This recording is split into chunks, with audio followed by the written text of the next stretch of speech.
इथे एकत्र मिळून सत्संगचा आनंद प्राप्त करत आहोत। तर दासीचा 31 तारखेला जन्मदिवस होता, त्या निमित्ताने ही सत्संग ठेवलेली होती। तर तो मोका आज दासीला लाभलेला आहे। तर या जगतामध्ये देव एकच आहे आणि तो आम्ही पाहिलेला आहे। तर दासी तुमच्या सर्वांना फक्त एवढंच सांगेल की हे संत निरंकारी मिशन कोणतं जात धर्म नाहीतर संप्रदाय नाही, हे एक आध्यात्मिक विचारधारा आहे। माणसाला माणसाशी जोडण्याचं काम करतं, माणसामध्ये प्रेम निर्माण करायचं काम करतं। तर सत्संग म्हणजे काय? सत्संग म्हणजे आपण ज्या प्रभू परमात्म्याची भक्ती करतोय, ज्या देवाची भक्ती करतोय, तो देव या सत्संग मध्ये दाखवला जातो। अवतार सिंहाजी महाराजांनी सुद्धा अवतारवाणी या ग्रंथामध्ये लिहिलेलं आहे की ग्रंथ पुराण पहा वाचनी मागील साधू संतांचे सद्गुरूने बदलून टाकले लेखता याच्या नशिबाचे। तर जेव्हा आपल्या जीवनामध्ये हा देव येणार आहे तेव्हा आपल्या जीवनाला एक कलाटणी मिळणार आहे। जिसके जीवन में गुरु नहीं उसका जीवन शुरू नहीं। जोपर्यंत आपल्या जीवनामध्ये हा सद्गुरू येत नाही, हा देव येत नाही, तोपर्यंत आपल्या जीवनाला या सुरुवात होणार नाही। ज्ञानेश्वर महाराज सुद्धा म्हणतात की आज सोनियाचा दिनू वर्षी अमृताचा घनू हरी पाहिला रे पाहिला। संतांनी सांगितलंय या जगतामध्ये देव एकच आहे आणि तो आम्ही पाहिलेला आहे आणि तो तुम्ही सुद्धा पाहू शकता। जयाची वाटे देव पाहावा त्याने सत्संग धरावा। ज्याला ज्याला देव पाहायचा आहे त्याने सत्संग धरा, त्याला नक्कीच हा देव भेटणार, हा संतांचा पुरावा आहे। संत तुकाराम महाराज सुद्धा म्हणतात की सद्गुरू वाचून सापडा न सोय धरावे ते पाय आधी आधी।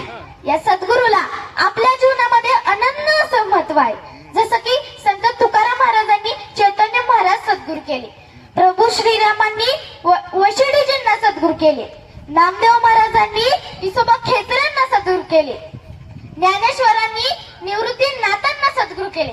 जसं की ब्रह्मचैतन्य गोंदावलेकर महाराज त्यांचे सद्गुरू तुकामाई त्यांचे सद्गुरू नांदेड जिल्ह्यातील तुकामाई। या सगळ्या संतांच्या जीवनामध्ये जेव्हा त्यांचे सद्गुरू आले तेव्हा त्यांच्या जीवनाला सुरुवात झालेली आहे।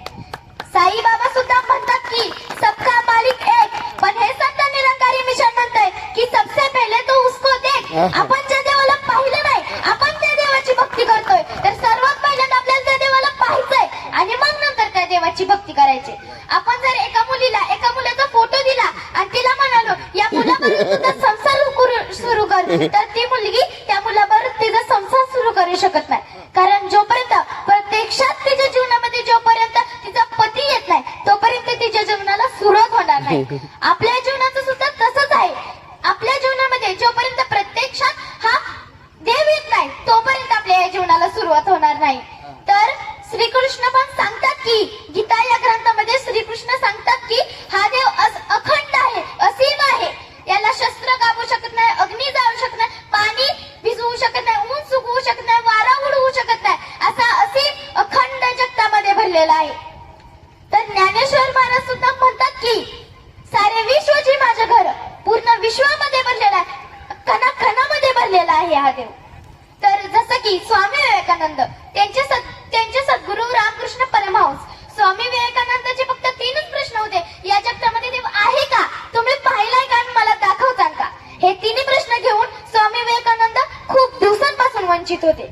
जेव्हा त्यांच्या जीवनामध्ये त्यांचे सद्गुरू रामकृष्ण परमहंस आले तेव्हा त्यांनी हे 3 प्रश्न त्यांना विचारले।